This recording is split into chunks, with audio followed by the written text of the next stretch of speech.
மேடைக்கு மேடை சுயமரியாதை பற்றி வாய்க்கிழிய பேசும் விடியா திமுகவினர் பொதுப்பணித்துறை அமைச்சரின் காலில் ரோஜாப்பூ போட்டு காலை தொட்டு கும்பிட்ட அவலம் அரங்கேறியுள்ளது.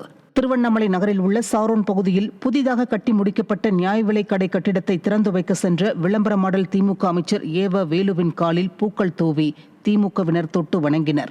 இந்த வீடியோ காட்சிகள் வெளியான நிலையில் மேடைக்கு மேடை சுயமரியாதை பற்றி பேசும் திமுக தலைவர்கள் காலில் விழும் தொண்டர்களை தடுக்காததோடு அதை பார்த்து மகிழ்ச்சி அடைவதாக பொதுமக்கள் குற்றம் சாட்டுகின்றனர். மேலும் அமைச்சர் வருகையால் சாலையின் குறுக்கே பந்தல் அமைத்து கற்களை அடுக்கி போக்குவரத்து துண்டிக்கப்பட்டதால் மக்கள் அவ்வழியாக செல்ல முடியாமல் சிரமத்திற்குள்ளாகினர். விடியா விளம்பர திமுக ஆட்சியில் அமைச்சர்கள் பங்கேற்கும் நிகழ்ச்சிகளால் பெரும் இன்னலுக்கு ஆளாவதாக மக்கள் வேதனை தெரிவித்திருக்கின்றனர். ராமநாதபுரம் மாவட்டம் கீழக்கரை பகுதியில் உள்ள கட்டண கழிவறை முறையான பராமரிப்பின்றி சமூக விரோத செயல்கள் நடைபெறும் இடமாக இருப்பதாக அப்பகுதி மக்கள் குற்றம் சாட்டியுள்ளனர்.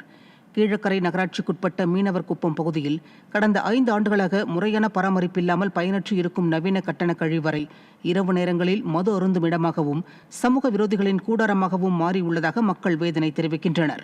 இதுகுறித்து விடிய அரசு அதிகாரிகளிடம் பலமுறை கோரிக்கை விடுத்தும் அவர்கள் கண்டுகொள்ளவில்லை என அப்பகுதி மக்கள் குற்றம் சாட்டுகின்றனர். இனியும் தாமதப்படுத்தாமல் இந்த கழிவறையை சீரமைத்து மீண்டும் மக்கள் பயன்பாட்டிற்கு கொண்டுவர விடியா திமுக அரசுக்கு அப்பகுதி மக்கள் கோரிக்கை விடுத்திருக்கின்றனர். 5 ஆண்டு காலமாக எந்த ஒரு பராமரிப்பு இல்லாமல் கேட்பாரண்டி அது கிடக்கு. இதை நாங்கள் நகராட்சியில் கோரிக்கை கொடுத்து எந்த ஒரு ரெஸ்பான்சிபிள் கொடுக்கல. அவங்க எங்கள் நகர்மன்ற உறுப்பினர் அதை சில நகர்மன்ற கூட்டத்தில் பேசி அவங்க காதில் அதை கேட்டுக்கிறல.